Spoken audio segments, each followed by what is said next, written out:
Well, hello there. This is Michael Anderson again, and I just want to say thank you once again to every single person that has left me a great comment about the last video I did, as well as sent me some messages, maybe even asked me some questions, and just has given me such great encouragement about the videos that I've been doing.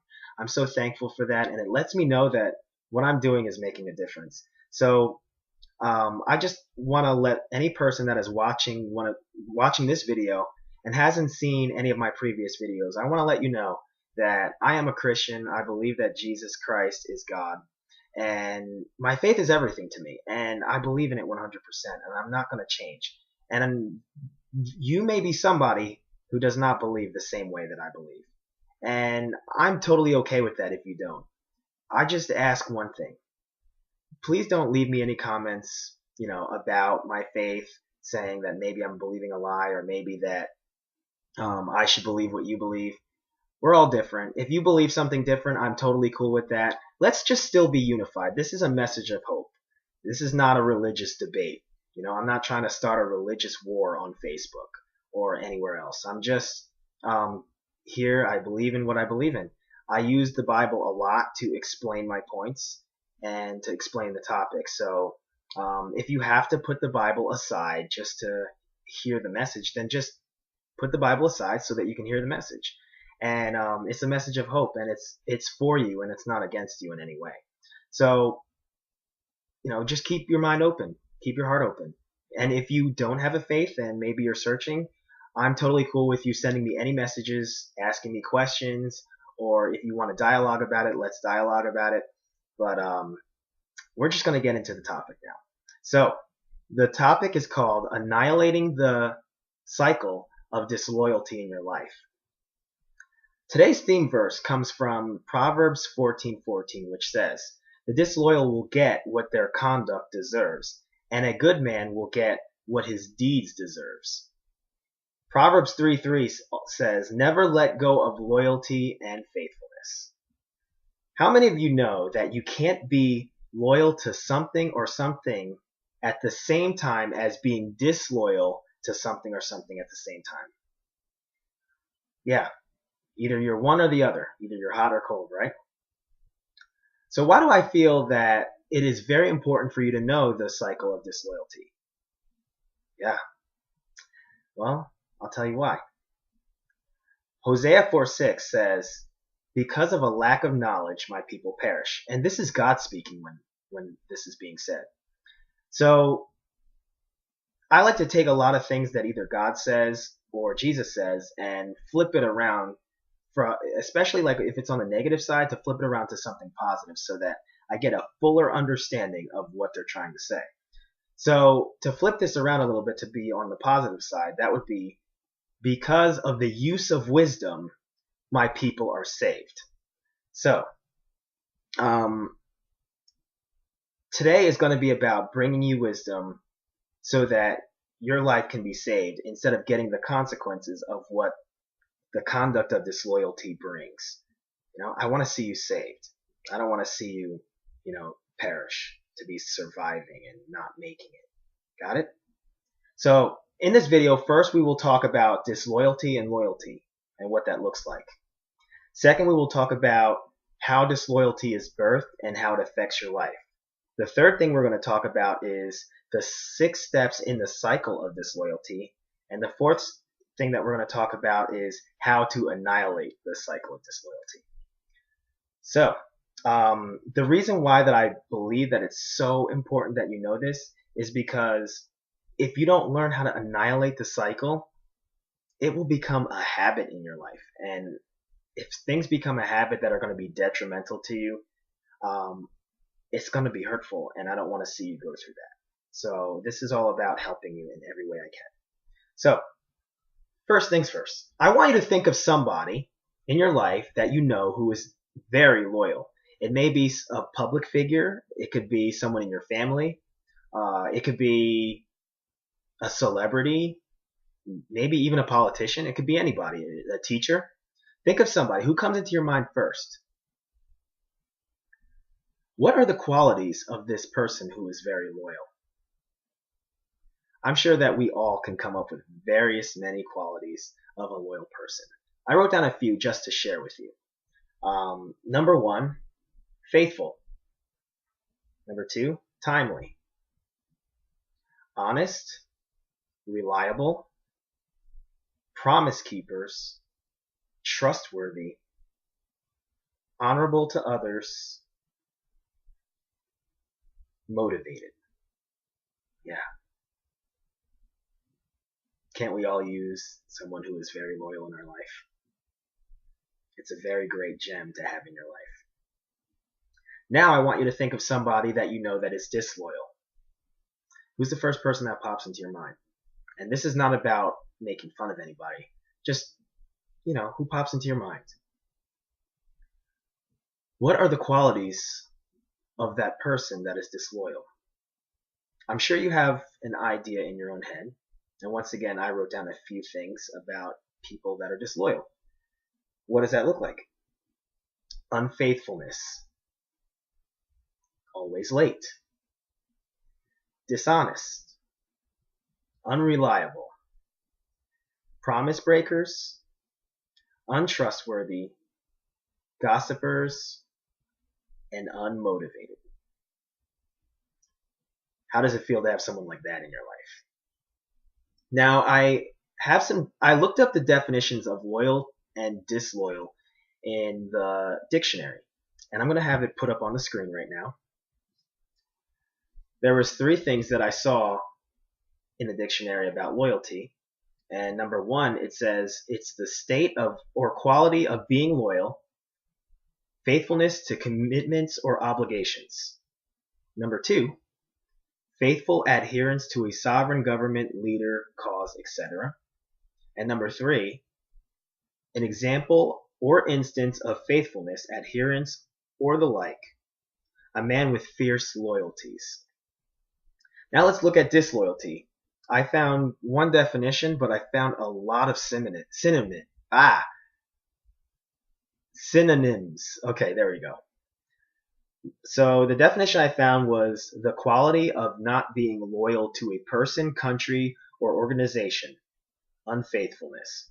And the synonyms obviously are unfaithfulness, infidelity, inconstancy, faithlessness, fickleness, unreliability, untrustworthiness, betrayal, falseness, duplicity, double dealing, treachery, treason, subversion, sedition, dissidence, adultery, informal backstabbing, two-timing, literary perfidy,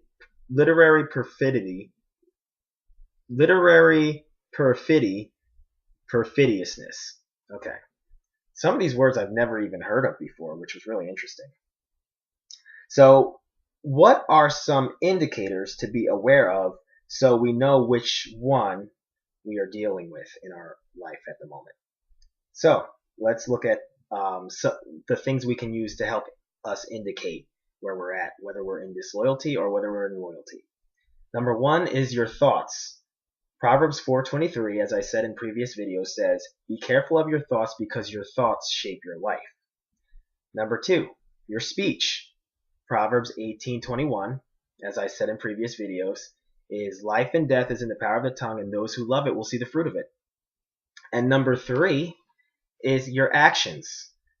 I don't remember who I heard this from, but somebody once said, your brain acts on the thoughts that are dominating your mind the most. So, let's look at disloyalty. How many of you know that in most cases you can look at a person's actions and tell what they are thinking? Can you tell what disloyalty acts like or even sounds like? I'm sure that you can. I just want to give a quick story right here. I once had a young lady that I was seeing a long time ago who I remember when we got together, it was very exciting and I really liked her. But very quickly, I mean, within the first 2 weeks, I was having a lot of issues with her because as much as she said she liked me, I found that most of the time she wasn't answering her phone, and a lot of times she wasn't home, and she wouldn't tell me where she was at. And eventually I confronted her about that when I finally got a hold of her. And I just, said to her, hey, do you even really want to be with me? And she gave me a very indefinite answer. It wasn't yes and it wasn't no. It sounded almost like it was both. And because of her not being totally committed, I just decided, all right, I'm going to break up with you. So I broke up with her.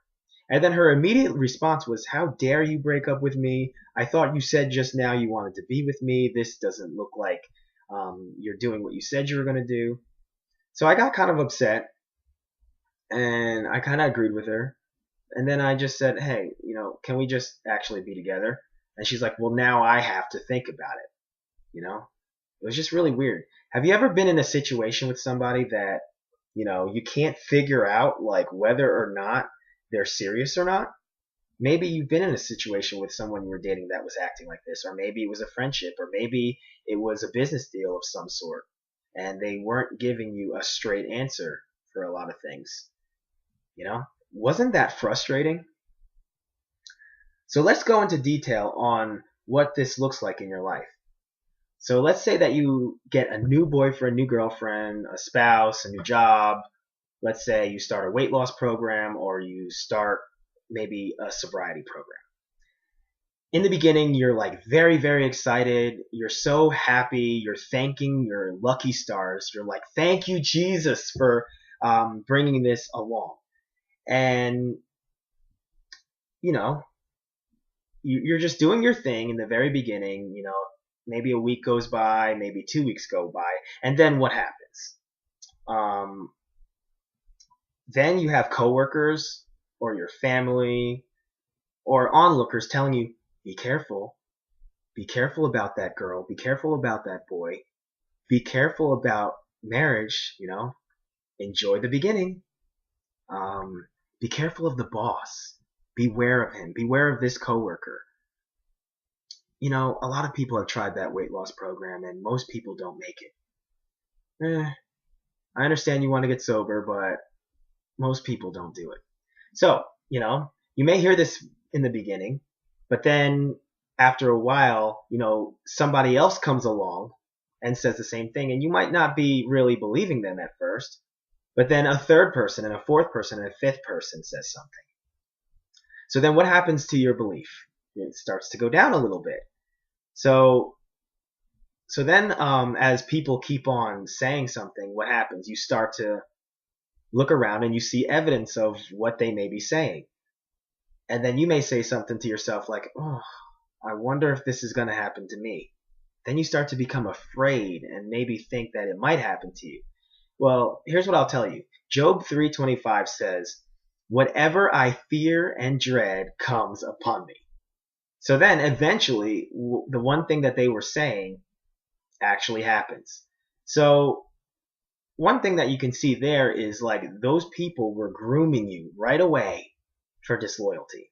They were turning your brain against what you were doing. So that's the first test. Isn't it interesting how whenever you start something new, there's people there that are going to kind of like poison your mind about either the person you're with, or the boss at the job, or maybe the program that you're involved in. It just seems to happen in most cases.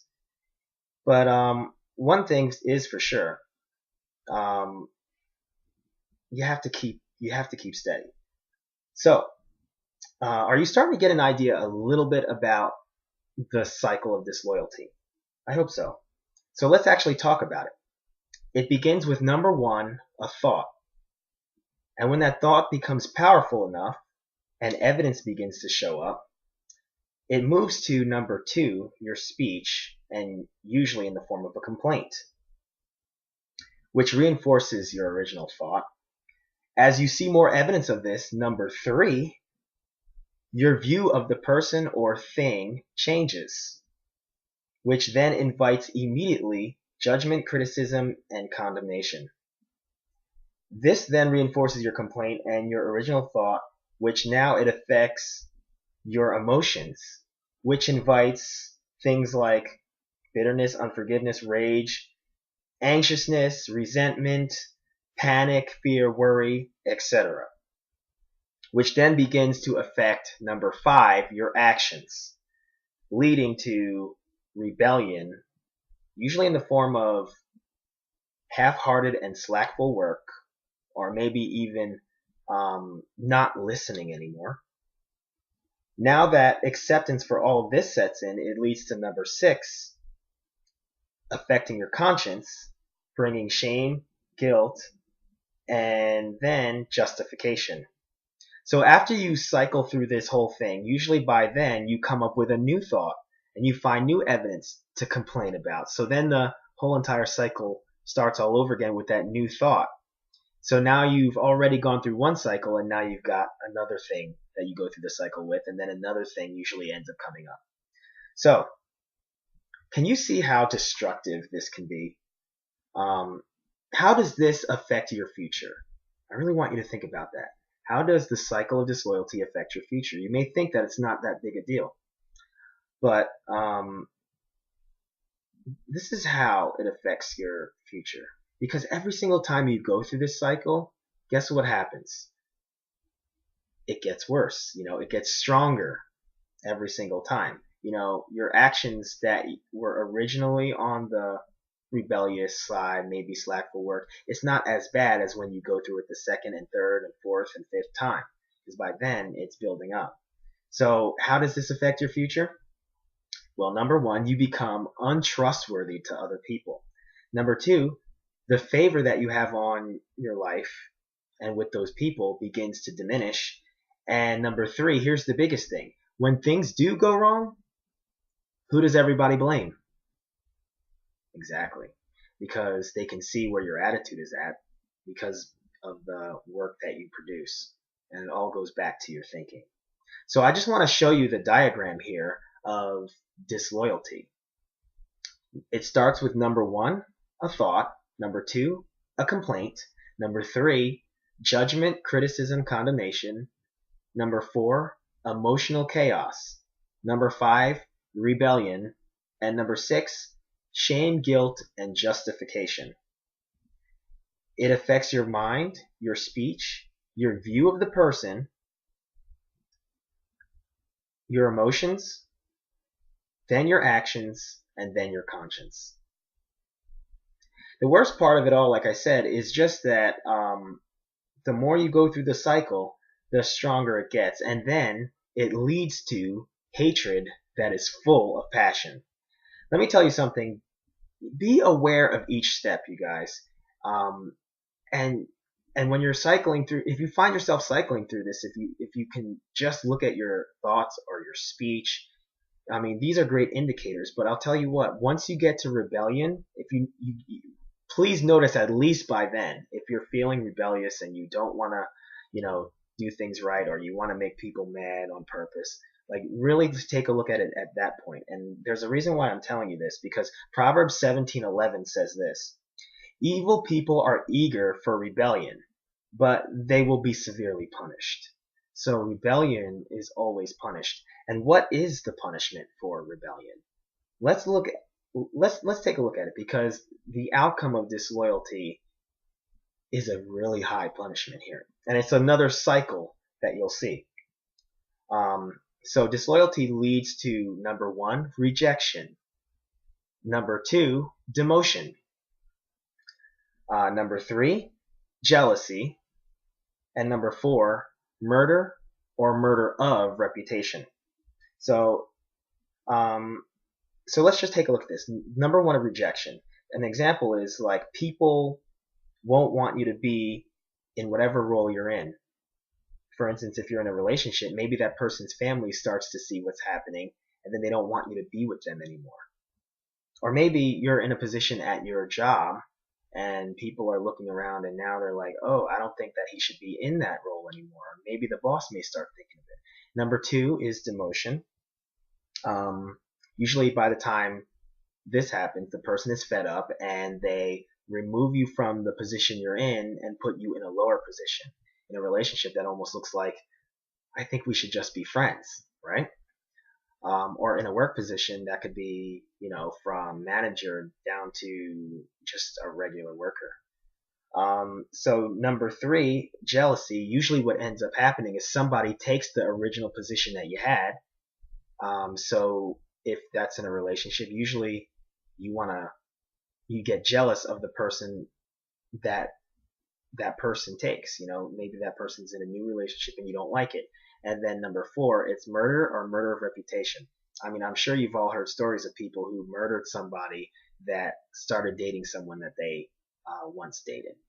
Or even in a job, it's like you do things to try to get that person, removed, or you say things about them and or even frame them to make them look like they're doing something wrong. So I just kind of want to share a passage with you from the Bible that shows this last cycle that I was just showing you. It has every single one of these things in it: rejection, demotion, jealousy, and then it led to murder. So I'm gonna use the Bible. It's a very amazing story. It's about a king, the first king of Israel. His name is Saul. I don't know if you guys know who Saul is, but I'm sure you know who David is. He's the guy who killed Goliath. I'm sure you've all heard that story. But this story shows a whole lot, and he's the first king of Israel, but he doesn't follow directions quite a few times. So let's just take a look at this. I'm going to be reading from 1 Samuel chapter 15 first. So I'm just going to read from this. And in this first thing, we're going to see rejection and demotion. We're going to watch how it happens. So just listen. So Samuel said to Saul, "I am the one whom the Lord sent to anoint you king of his people Israel. Now listen to what the Lord Almighty says. He is going to punish the people of Amalek because their ancestors opposed the Israelites when they were coming from Egypt. Go and attack the Amalekites and completely destroy everything they have. Don't leave a thing. Kill all the men, women, children, and babies, the cattle, sheep, camels, and donkeys." So then let's go to verse 7. Saul defeated the Amalekites, fighting all the way from Havilah to Shur, east of Egypt. He captured King Agag of Amalek, kept him alive, and killed all the people. But Saul and his men spared Agag's life and did not kill the best sheep and cattle, the best calves and lambs, or anything else that was good. They destroyed only what was useless or worthless.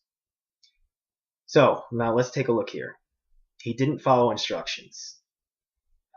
He probably was, as you can see here, maybe greedy. He didn't. First of all, he didn't kill the king, which he should have, and he kept everything that was useful and worth a lot, and then just got rid of everything that was worthless. You know what I mean? How many of you have ever sent somebody to do something and then they don't follow directions? How does that feel? Because you may give them the directions for a reason, and yet they still don't follow directions. Isn't that frustrating? And then they come and they defend their reasons for why they did it, even though they know they should have followed directions. And that's exactly what Saul did. He defended his reasons. So let's just skip down to verse 10 for a second. The Lord said to Samuel, "I am sorry that I made Saul king. He has turned away from me and disobeyed my commands." And then Samuel was angry, and all night long he pleaded with the Lord. So then Samuel goes to confront Saul. And Saul does defend himself, like I said, but we're going to look at verse 26. Before this verse, Saul asked Samuel to come back with him to Gilgal. And Samuel says this, "I will not go back with you," Samuel answered. "You rejected the Lord's command, and he has rejected you as king." So there's the rejection. Then Samuel turned to leave, but Saul caught a hold of his cloak, and it tore. Samuel said to him, "The Lord has torn the kingdom of Israel away from you today and given it to someone who is better than you." There's the demotion. So first it was rejection, and then it went to demotion. So there's two steps left in this cycle, which is jealousy, and then the last is murder or murder of reputation. So we're going to go over to 1 Samuel 16:13, where we're going to see that he gives the role to someone else. So actually, let's go to 16 chapter 16, verse 1. The Lord said to Samuel, "How long will you go on grieving over Saul? I have rejected him as king of Israel, but now get some olive oil and go to Bethlehem to a man named Jesse, because I have chosen one of his sons to be king." So if we go down to verse 13, Samuel took the olive oil and anointed David in front of his brothers. Immediately, the Spirit of the Lord took control of David and was with him from that day on. Then Samuel returned to Ramah. So, because of disobedience, Saul was demoted from his role, and now someone new has been anointed to take that role. So now here's where jealousy comes up. We're going to go to 1 Samuel 18, verse 6. As David was returning after killing Goliath, and as the soldiers were coming back home, women from every town in Israel came out to meet King Saul. They were singing joyful songs, dancing, and playing tambourines and lyres. In their celebration, the women sang, "Saul has killed thousands, but David tens of thousands."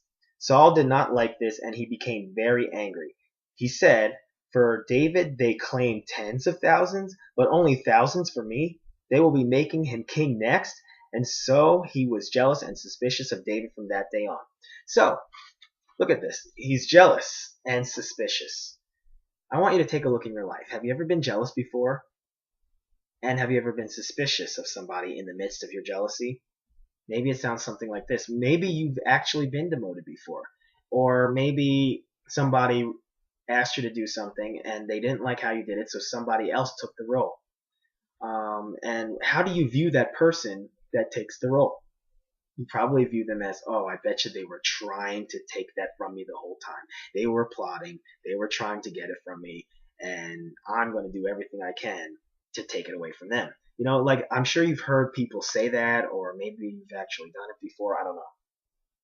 But then it leads to murder or murder of reputation, as I was just saying. You know, some of the things that, you know, someone might say in their jealousy like that.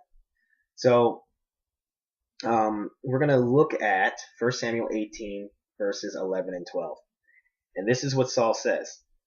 "I will pin him to the wall," Saul said to himself, and he threw the spear at him twice, but David dodged each time. Saul was afraid of David because the Lord was with David, but had left him and abandoned him. So, yeah, it usually leads to murder or murder of thoughts, or murder of reputation. So I want to, you know, just kind of go over something here, because you might be thinking, well, I would never murder somebody. But I want to show you something, because at this point, usually you're in a place of hatred because of jealousy. So 1 John 3:15 says, "Anyone who hates another brother or sister is really a murderer at heart. And you know that murderers don't have eternal life within them." So hating someone is just the same as murder, according to the Lord. So let's take a look at this. Disloyalty obviously first breeds division, and then it breeds complaining, chaotic emotions, rebellion, shame, guilt, and justification. It starts with a thought and it ends in hate, which the Bible calls murder. This is serious business, guys. Wow. You should define the things in your life that you may be disloyal about or disloyal to in your life. What are they? Maybe they're your finances. Maybe it's a weight loss program. Maybe it's your boss. Maybe it's a significant other. Maybe it's your calling. Who knows? Maybe it's even God. How does being disloyal in those areas make you feel? Well, you know what? I say let's defeat the cycle of disloyalty and get into a new cycle. Are you with me? So here's the moment you've all been waiting for. How do we end the cycle of disloyalty? I want to show you a diagram once again that my coach showed me. And there's 3 different circles. There's the influence circle, which is the circle in the middle, obviously. The circle outside that is the concern circle, and the circle outside of that is the awareness circle. This came from the book 7 Habits of Highly Effective People by Stephen R. Covey. The best way to describe this is that the awareness circle. Well, let's start with the influence circle. The influence circle, that is you. I want you to see that as you. The concern circle, which is the circle right outside of that, are the things that should be closest to you in your thinking. Okay? And then the awareness circle are things that you're aware of. They're things that you can't control. There's things in life that you can't control. So you want to keep them on your awareness circle and not make a big deal out of them. The concern circle is the circle for the things that you can control and the things that you can influence. So you want your thinking to be set up on this pattern right here. Okay? So the problem that I see with most people is that they flip the awareness circle to be their concern circle. I mean, have you ever seen somebody do that? They're worrying about everything that they can't control, and a lot of the things that they can control seem to be distant or far from them. So let's take a look at a few things. What are the things in your life that you can't control? I'm sure you can name a lot of things. I'm going to name a few things. The price of gas, who the president is, whether or not your friend, your child, your brother, whoever marries a person that you think that they should marry. You can't control that. Your boss being in a bad mood. Quarrels that are happening within the family. People who don't pay you back. People being late. People not doing what they said. What others think and say about you. Whether or not someone thinks like you do. What religion people choose. Your age, your race, or someone else's.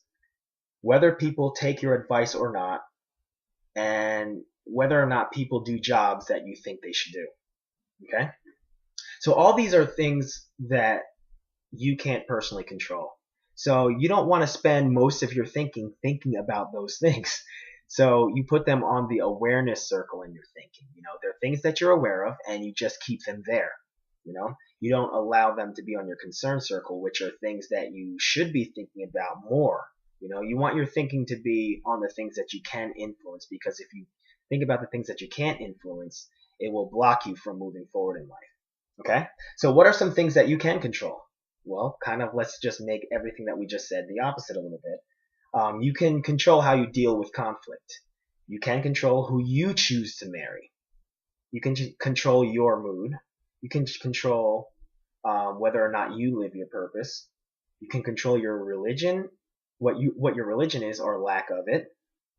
You can control being timely, doing what you say, what you think and say about others, who your friends are, whether you follow your own advice, what kind of job you do, how you treat others, and how you do your hair, how you choose to be. These are all things that you can control. Okay? So when you flip the awareness circle and the concern circles and have them in the wrong place, what happens to your personal influence? Really? Seriously, think about that. What happens to your personal influence? Well, here's what I'd like to say. Basically, you won't have any. Okay? So let's say your friend or someone you're close to is having an issue with their girlfriend, boyfriend, or maybe a friend or somebody. And you give them advice, but they don't listen. Where should something like that go? Does it go on your concern circle or does it go on your awareness circle? Right, it goes on your awareness circle. But what happens if you put it on your concern circle? Well, in that case, you can do what usually ends up happening is one of two things, and I'm sure you've seen people do this. Either they keep on badgering and harping about what the person should do to them, which is eventually going to annoy them, or number two, you take matters into your own hands and you get involved in a quarrel that you shouldn't get involved in, that has nothing to do with you, which usually in the end leads to things becoming worse. And this is important to know because Proverbs 26:17 says this: you grab a mad dog by the ears when you butt into quarrels that are not your own. That's something. Well, I remember when I first heard that, I was like, grabbing a dog by the ears? But yeah, grabbing a dog by the ears makes them become ferocious. So you don't want to get involved in quarrels that don't belong to you. So we're starting to wind down a little bit here. Why is it important to annihilate the cycle of disloyalty in your life and keep things you can't control on the awareness circle in your thinking, as well as keeping things you can control on your concern circle?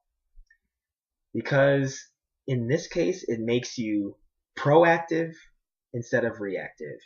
And when you're proactive, how is your emotional life? It's a lot better. You're more at peace and you're more filled with joy. So let's say that you have two friends who just can't get along with each other. Every time they're in the same room together, bad things may happen. They insult each other. They just don't get along. And the mood of the room changes when these two are in the room together. You can either be proactive or reactive, right?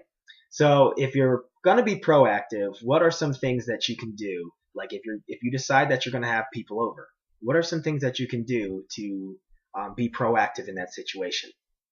Well, just to name a few things, maybe you can invite one of those friends over and then invite a few other friends over. And then on another day, have a few friends over and invite the other person. That's one proactive way of approaching it. Maybe another way is to just take the people that you're going to be hanging around with. Maybe go to one of those person's houses for a little while and then take them and go to another. There's always like proactive ways to approach situations so that they don't create even bigger problems. But if you're going to be reactive, what would you do? You'd probably invite both of them over and then watch what happens and then get angry and mad about people behaving wrongly in your house, So I'm talking about when these things are going to happen, okay? So I kind of wrote a prophetic word, and I know that some of you probably don't know what that is if you're not a Christian, but I just kind of want you to look at this. It's kind of like an inspired word. We say that it's from the Lord. It comes from inspiration, something that you're feeling inside that's being said.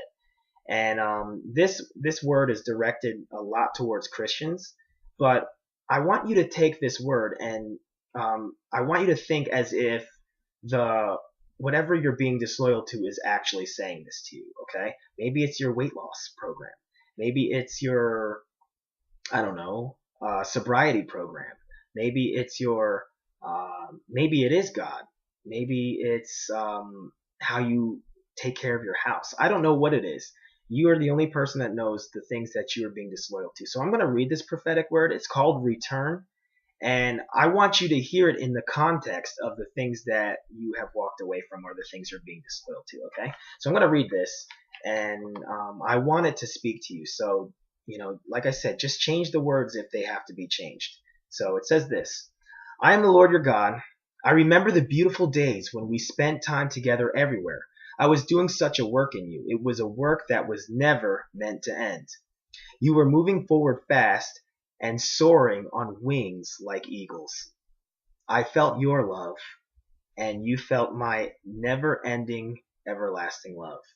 You did amazing work as one of my ambassadors, and I was very, very proud of you. Then something changed. You kept soaring on such a high momentum, but you neglected to do what you once did to get yourself soaring.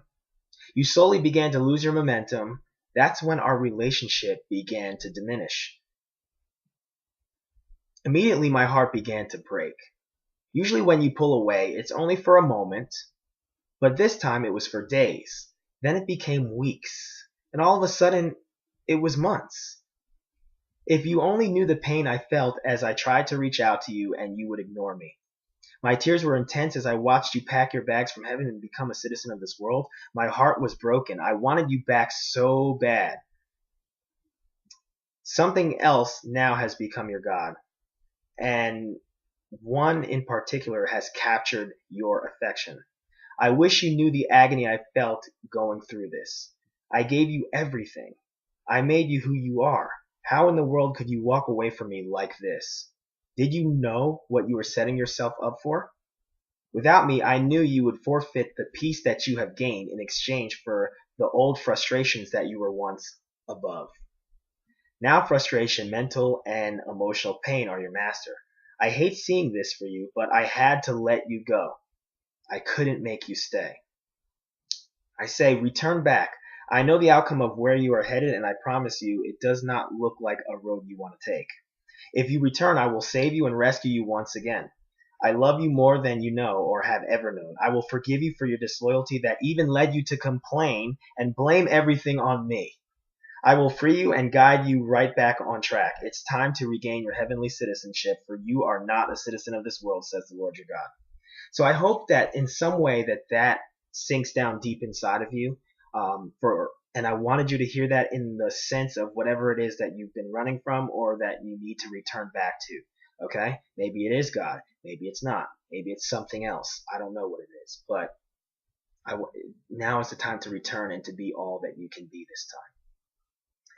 So in closing, number one, whenever you're going through cycles of disloyalty, I want you to look at your speech and see what you feel.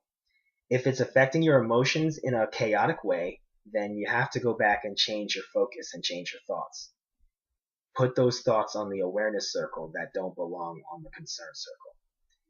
Number two, if you see rebellion beginning, then that's an indicator that you are really far on the cycle of disloyalty, and it's time to fix that and put proper thoughts in the proper places and the proper perspective, okay? Number three, you are the influencer of your concern, so remember to think mostly about things that you personally can control and fix. And number four, keep things that you can't control on the awareness circle, okay? So in the beginning, I quoted Hosea 4:6, which says, because of a lack of knowledge, my people perish. And that is God speaking. And like I said, if we flip it around, that says, because of the use of wisdom, my people are saved. Guys, I just really want you to understand, I really want to see you saved. I don't want to see you perish, okay? That's why I gave you this knowledge. That's why I did this video, is because people are perishing every single day. A lot of people don't have hope, and it just seems like a lot of people I talk to, they just don't dream anymore. They don't believe they can do things anymore. And I don't want that to be you. I want you to be saved. So I want to tell you something. If there's anything that I say or anything that I help you with in these videos and it makes a difference in your life, please send me a message letting me know, even letting me know what the results are, because it really will let me know that I'm doing what I'm meant to do, and it will also help me to know that what I'm doing is useful. So Mark 9:23, Jesus lets us know that all things are possible for those who believe. And like I said in every video, I want to do this, okay? So we're going to personalize that, and we're going to say, all things are possible for me because I believe. So I'm going to count to three. 1, 2, 3. All things are possible for me because I believe. Once again, this is Michael Anderson. Have an awesome day, and hopefully we will be talking again soon.